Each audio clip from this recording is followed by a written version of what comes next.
Hola, buenas. Vuestro profesor Santiago me pide que presente el documental que seguidamente vais a ver. Memoria de las cenizas sobre los andaluces en los campos nazis.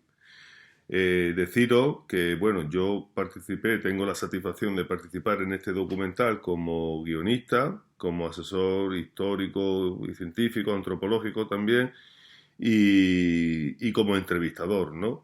Esto lo hizo una editorial independiente, una productora, Intermedia Producciones, y deciros que nos costó mucho trabajo y empezamos en 2008 y esto no se estrenó hasta 2013 casi, 2012, finales 2013. Es decir, que tuvimos bastante tiempo para conseguir hacer este documental en el que el origen era este libro que yo había publicado con una historiadora y con un fotógrafo, Andaluces en los campos de Mauthausen, que se editó en 2006. Tuve la oportunidad de conocer a los andaluces supervivientes del horror nazi y fue cuando planteamos con esta productora, con Intermedia, hacer el recoger los testimonios en un formato profesional audiovisual. Esto nos llevó a pensar, ¿no? Cómo aquí existen todos los expertos dicen que el Estado español es de los estados europeos con menor cultura del Holocausto. Es decir, que lo que sabemos de lo que ocurrió en los campos de concentración y de todo ello viene determinado para la mayoría de la población por lo que es la ficción cinematográfica, ¿no? Películas como La vida es bella, como El pianista o como La lista de Schindler, entre otras, ¿no? Y en menor medida por la ficción cinematográfica, los fenómenos editoriales del niño en pijama de rayas y tal, ¿no? Pero todo eso, aunque no es tan mal porque empatizas con las víctimas, eso distorsiona un tanto la realidad. Y son temas que necesitarían estudiarse con mayor profundidad. Y aquí apenas están reglados ni en las enseñanzas medias y muy poco o nada también en la universidad, cuando en el resto de Europa sí son materias que se estudian. Aquí poco se sabe, ¿no? De qué es lo que ocurrió. Y fijaros en este documental que vais a ver una fotografía impactante cuando se libera el campo de Mauthausen, que es el último campo nazi que se libera el 5 de mayo de 1945, ya con un Hitler muerto y con las tropas soviéticas que habían llegado a Berlín, y las tropas norteamericanas que venían por el sur, por Italia, liberan Mauthausen, que está en Austria, que en aquella época estaba anexionada a Alemania, un 5 de mayo, y se encuentran con una inmensa pancarta que pone: los españoles antifascistas saludan a las fuerzas libertadoras. Llama la atención que esté escrita en castellano, en español, en un campo donde había mucho más rusos, más polacos, más alemanes, antifascistas, más italianos, más franceses, más yugoslavos, más húngaros, más de otros países que estaban en plena involucrados en plena batalla de la Segunda Guerra Mundial. Y sin embargo estaba escrito en castellano. Y eso dice mucho de la significación que tuvieron este colectivo de republicanos en los campos, pero también dice el poco conocimiento que hay aquí en España, ¿no? Y que esto apenas haya estado en los currículos escolares, ¿no? Y yo les decía a estas personas que cuando hicimos la entrevista, fuimos a sus casas a entrevistarlos, todos vivían en Francia, uno vivía en Montevideo, aunque este sí le hicimos la entrevista aquí en Sevilla concretamente, el resto pues fuimos a sus casas a distintas ciudades de Francia donde vivían desde el exilio, desde que salieron de sus casas. Yo les decía, hay que ver Eduardo o Virgilio o Juan, que si tú en vez de ser andaluz o español fuera un francés, belga, húngaro, holandés, italiano, tendría un nombre con una calle, tendría una estatua, tendría reconocimiento del Estado, reconocimiento institucional, reconocimiento de la gente, y aquí sin embargo estas personas han pasado, ¿no? Gente con un extraordinario sentido de la dignidad humana, que se rebelaron siendo jóvenes, como sois ustedes que vais a ver este documental, se rebelaron a vuestras edades, muy jóvenes, contra el fascismo en España, que hicieron la guerra,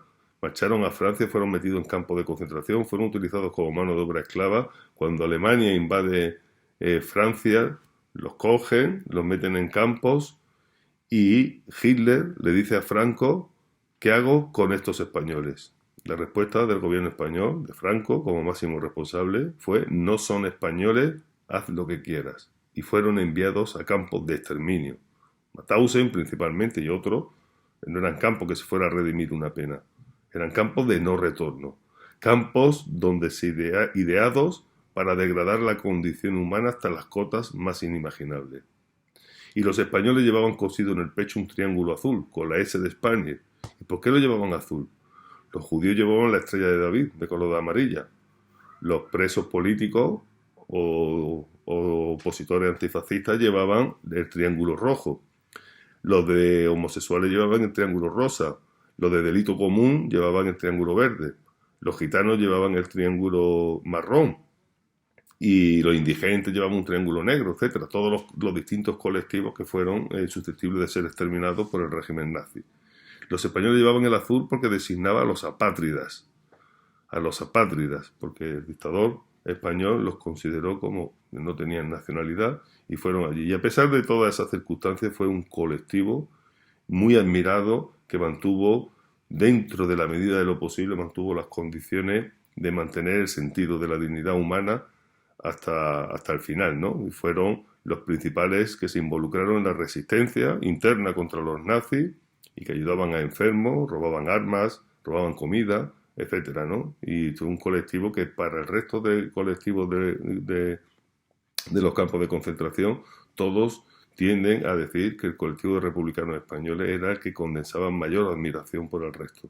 Y sin embargo aquí todo de esto no se sabe nada.